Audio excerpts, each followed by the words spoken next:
Good morning, students. The lesson which we are dealing is physical and chemical changes. We will have a small recap of what we have learnt. Every day we come across different types of changes that takes place around us. Can you give an example for the changes that occurs in our day-to-day life? Day turning into night, withering of leaves are examples of changes that takes place around us. How can you say whether a change has occurred? We can say a substance has undergone a change when a new substance is formed or when there is a change in size, shape, state, properties, position or color, etc. What do you mean by physical change? It is a change in which no new substance is formed.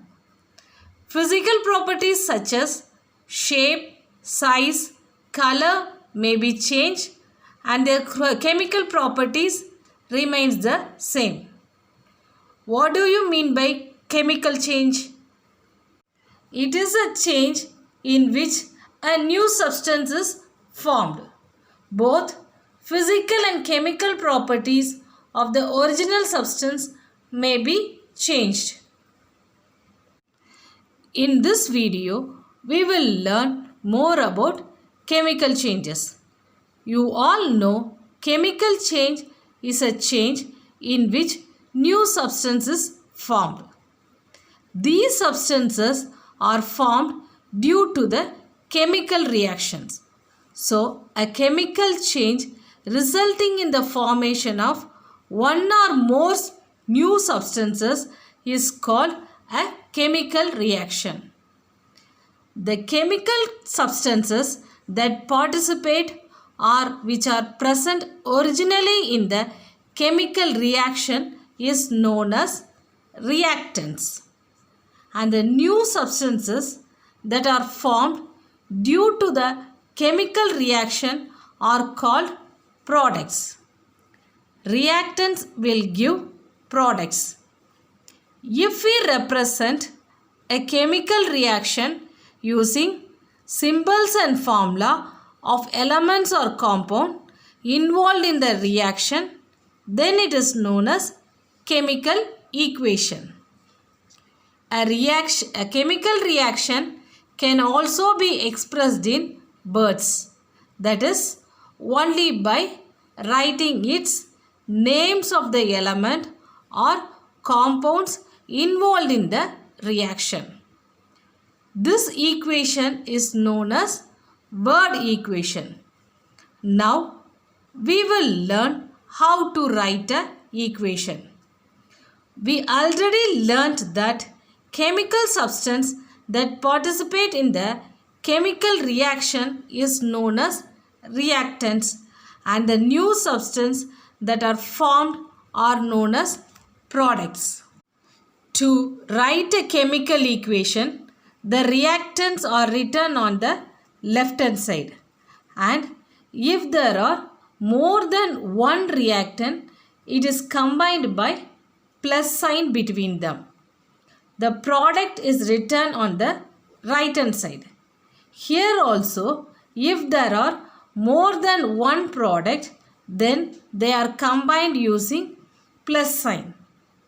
The change of reactant to product is indicated by arrow between them. The head of the arrow points towards the products, which says the direction of the reaction. For example, consider the reaction between copper sulfate and iron. Copper sulfate reacts with iron to form copper and iron sulfate. The word equation of the chemical reaction would be copper sulfate plus iron will give copper plus iron sulfate.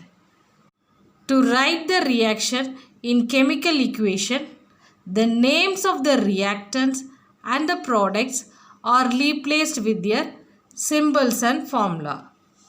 CuSO4 plus Fe will give Cu plus FeSO4. Here in this equation, this is the reactant part and this is the product part. The two reactants in the left hand side, that is CuSO4 and Fe, are combined using plus sign. Consider another reaction between magnesium and oxygen.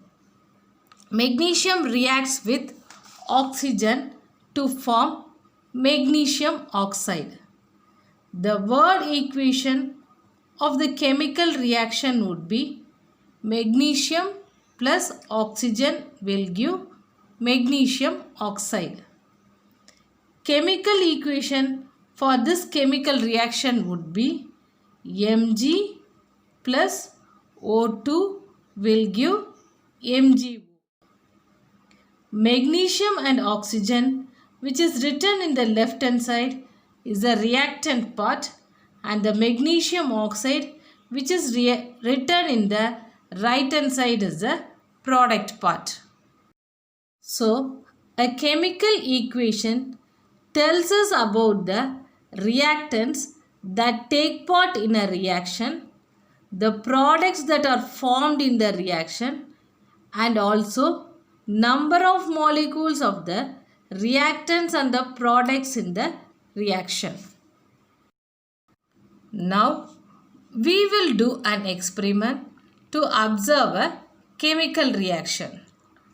Material required to do this experiment are vinegar, baking soda, matchstick and a beaker. To do this activity, take some vinegar in a beaker and add a pinch of baking soda to it. As soon as you add baking soda to vinegar, you would observe a gas is released. Now bring a lighted matchstick above the beaker. What do you observe? You will notice that the matchstick is extinguished. Can you guess why? This is because when vinegar, that is acetic acid, reacts with baking soda, that is sodium bicarbonate, to produce sodium acetate, carbon dioxide and water. Carbon dioxide, which is produced as a byproduct, extinguishes the flame from the matchstick because carbon dioxide does not support combustion. So, in this video, we learnt about chemical reaction and how to write a chemical equation.